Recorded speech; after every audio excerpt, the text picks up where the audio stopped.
तो आज की डेट में 2026 में अमेज़न में जो कमीशन है वो ज़ीरो हो गया है, फ्लिपकार्ट में ज़ीरो हो गया है और मीशो पे तो ऑलरेडी ज़ीरो था ही। तो आज की डेट में यदि आप अपना ई-कॉमर्स बिज़नेस स्टार्ट करना चाहते हैं तो आपको कौन से प्लेटफ़ॉर्म से स्टार्ट करना चाहिए? किसमें आपका इन्वेस्टमेंट कम लगेगा? कौन-सा प्लेटफ़ॉर्म पे आपको कॉम्पिटिशन कम मिलेगा? किस प्लेटफ़ॉर्म पे आपको रिटर्न्स कम आएँगे? किस प्लेटफ़ॉर्म पे आप लॉन्ग टर्म में सक्सेसफुल बिज़नेस अपना बिल्ड कर सकते हैं? तो ये सारी चीज़ें आज के इस वीडियो में हम समझेंगे। तो बिना किसी देरी के चलिए शुरू करते हैं। सबसे पहले हम बात करते हैं इन्वेस्टमेंट की। तो सबसे पहले समझते हैं मीशो को। तो मीशो में जब भी आप अपना बिज़नेस स्टार्ट करना चाहते हैं, तो उसमें जब आप देखेंगे तो जो सारे प्रोडक्ट्स हैं वो लो प्राइस के सेल होते हैं। 199, 99, 149 इस प्राइस के प्रोडक्ट जो हैं वो ज़्यादा सेल होते हैं। और अदर साइड यदि आप अमेज़न पे देखते हैं तो हाई वैल्यू आइटम भी सेल होते हैं, लो वैल्यू आइटम भी सेल होते हैं, जिनकी प्राइस मोटेड है वो भी सेल होते हैं। यदि आप मीशो पे स्टार्ट करते हैं तो आपका जो प्रोडक्ट कॉस्ट रहेगा वो कम रहेगा, क्योंकि सस्ते प्रोडक्ट जो है वो मीशो पे ज़्यादा सेल होते हैं। और मीशो जो गेम है वो प्राइस गेम है। तो इन्वेस्टमेंट पर्पज़ से आप देखेंगे तो कम इन्वेस्टमेंट में आप मीशो पे स्टार्ट कर सकते हैं। उसके बाद सेकंड पॉइंट आता है कि प्रॉफिट मार्जिन किस में ज़्यादा रहेगा। तो ऑब्वियसली यदि आप कम प्राइस के प्रोडक्ट सेल कर रहे हैं, जैसे कि 99, 199, 299, तो उनमें जो प्रॉफिट है वो काफ़ी कम रहता है। और यदि आप मीशो पे सेल कर रहे हैं तो प्राइस बहुत मीशो पे सबसे ज़्यादा रहता है। इस वजह से आपको अपनी जो प्राइजेस है वो ऑलवेज कम रखनी पड़ती है। यदि प्राइस अपनी आप कम नहीं रखते हैं तो आपको मीशो पे ऑर्डर्स नहीं आएंगे। और अनदर साइड यदि आप अमेज़न पे जाते हैं तो अमेज़न का जो कस्टमर है वो कभी भी प्राइस सेंसिटिव नहीं है।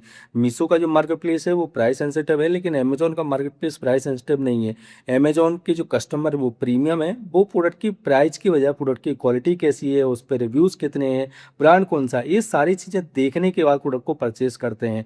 तो प्रॉफिट मार्जिन आपके अमेज़न पर ज़्यादा रहने वाले हैं एज कम्पेयर टू मीशो। इसके बाद थर्ड पॉइंट आता है रिटर्न्स। तो जैसा कि आपको पता है कि मीशो पे सस्ते प्रोडक्ट सेल होते हैं, चीप क्वालिटी के प्रोडक्ट सेल होते हैं, जिस वजह से उसमें रिटर्न्स काफ़ी ज़्यादा आते हैं। तो ऑलरेडी हमारे प्रॉफिट मार्जिन मीशो पे कम है, उसके बाद रिटर्न्स भी ज़्यादा आते हैं। तो इस कंडीशन में आपको लॉस ज़्यादा होने वाला है। और अमेज़न पे जब आप जाते हैं तो आप अच्छी क्वालिटी का प्रोडक्ट जब आप सेल करते हैं तो वो आप उसको अच्छी प्राइस पे सेल कर पाते हैं, अच्छा खासा प्रॉफिट मार्जिन उसमें रख पाते हैं। तो उस कंडीशन में जब कस्टमर को अच्छी क्वालिटी का प्रोडक्ट मिलता है, चाहे वो थोड़ा महंगा ही क्यों ना हो, तो वहाँ पे आपके रिटर्न्स कम आते हैं। और आप कोई भी प्रोडक्ट आप सेल करके देख लीजिए, अमेज़न मीशो दोनों पे आपको मीशो पर 10 रिटर्न्स आएंगे तो अमेज़न पे सिर्फ आपको उस प्रोडक्ट के 2 से 3 रिटर्न आएंगे। ये मैंने प्रैक्टिकली करके देख लिया है। तो रिटर्न्स जो कम रहते हैं वो रहते हैं अमेज़न में। इसके बाद फोर्थ पॉइंट आता है कंपटीशन। देखिए, कंपटीशन दोनों प्लेटफॉर्म पे है, चाहे आप अमेज़न पे स्टार्ट करें, चाहे फ्लिपकार्ट पे स्टार्ट करें, चाहे मीशो पे स्टार्ट करें। लेकिन मीशो पे जब आप स्टार्ट कर रहे हैं तो आपके प्रॉफिट मार्जिन काफ़ी कम है और उसके ऊपर कंपटीशन भी है। तो कंपटीशन को बीट करने का सबसे सही तरीका होता है कि आपके पास होना चाहिए पैसा, ताकि आप एडवर्टीजमेंट कर पाएँ, प्रमोशन कर पाएँ, ज़्यादा से ज़्यादा डिस्काउंट दे पाएँ। तो आपके पास पैसा नहीं है तो आप इस कंपटीशन को बीट करना काफ़ी ज़्यादा डिफिकल्ट हो जाता है। तो मीशो प्लेटफॉर्म पे प्रॉफिट मार्जिन कम होने से हमारे लिए कंपटीशन को बीट करना काफ़ी ज़्यादा डिफिकल्ट होगा। दूसरी तरफ अमेज़न पे आप कंपटीशन को बीट कर सकते हैं, क्योंकि आप अच्छा खासा प्रॉफिट निकाल रहे हैं हर एक ऑर्डर पे और अच्छे खासा पैसा आप उसमें बना रहे हैं। इसके बाद सबसे ज़रूरी पॉइंट आता है कि लॉन्ग टर्म में सक्सेसफुल बिजनेस हम कहाँ पे बिल्ड कर सकते हैं। लॉन्ग टर्म में यदि आपको सक्सेसफुल बिजनेस बिल्ड करना है तो ऑब्वियसली अमेज़न से अच्छा कोई प्लेटफॉर्म है ही नहीं। अमेज़न पे आप अपने प्रोडक्ट का ब्रांड बिल्ड कर सकते हैं। आप मीशो पे जाते हैं तो सारे जो प्रोडक्ट हैं वो जेनरिक में सेल होते हैं। आप ब्रांडेड प्रोडक्ट वहाँ पे आपको कोई नहीं मिलेगा। आपने एक कंपनी का नाम सुना होगा बोट, जिसके जो फाउंडर हैं वो हैं अमन गुप्ता।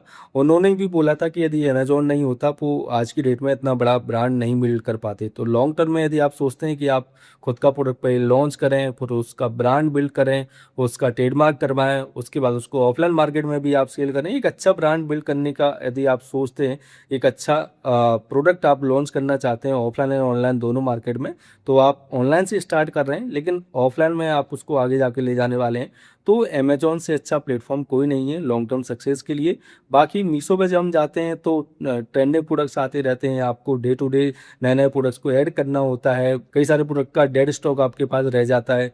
तो ये सारी चीज़ें जो है वो मीशो में हमें फेस करनी पड़ती हैं। ये सारी चीज़ें समझने के बाद अभी डिसीजन आपका है कि कौन से प्लेटफॉर्म के साथ आपको जाना है। ऑर्डर्स के नंबर और वॉल्यूम आपको ज़्यादा चाहिए या फिर नंबर ऑफ पैसा आपको ज़्यादा बनाना है, वो चीज़ आप पे डिपेंड करती है। तो यदि आपको वीडियो हेल्पफुल लगी है तो इस वीडियो को लाइक जरूर कीजिएगा। कोई भी सवाल, कोई भी कन्फ्यूजन होता है, आप मुझे कमेंट कर सकते हैं। सो मिलते हैं अगली वीडियो में। Keep selling, stay awesome.